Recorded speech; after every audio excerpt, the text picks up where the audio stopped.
A lot of people don't know what animal he is. My name's Tonka, and this is Pugsley's story for GeoBeats. The shelter found Pugsley in a dog hoarding situation. He was the only cat there.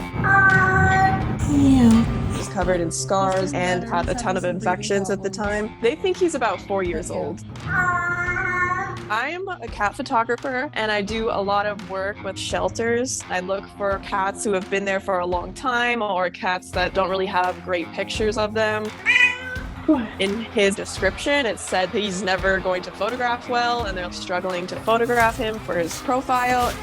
And so I was like, all right, I want to see if I can photograph him. But when I met him, I just fell in love instantly. I was surprised how big he was. This lady was carrying him. He covered her entire arms. Normally when you put a cat in a new room, they explore and they don't really care about you. But that wasn't him. He came up to us and just immediately wanted all of the love and attention and affection that we could possibly give him. And then instead of photographing him, I decided to foster him while he was waiting for some medical treatment. Say hello. When I took him home, he would not get out of my lap, and I was like, there's no way I can send him back. Rescue cats just look at you a certain way. They're so grateful, and that's what you could see in his eyes. And then I just ended up adopting him. I've never met a cat like him before. He was an orange cat when I got him, and then he turned black.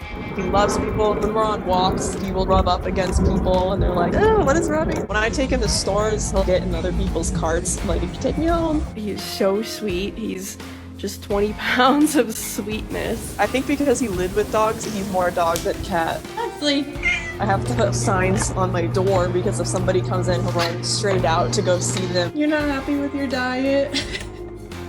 Get out of there. He likes to play with my other cats, but they are girls, so they're a little bit overpowering. They'll smack him, but he never retaliates. He takes the hits. Sometimes I think he has brain damage because he looks like he's just there staring at a wall.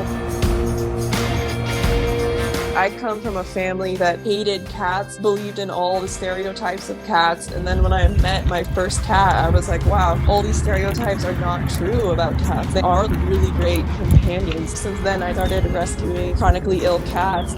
He's a fighter. He's had 3 surgeries in the 4 months that I've had him. Whenever he's recovering, he just comes straight to me and just wants to be taken care of and nurtured, and every time he just comes out on top. The shelter said he's not photogenic. They think he's the most beautiful cat ever.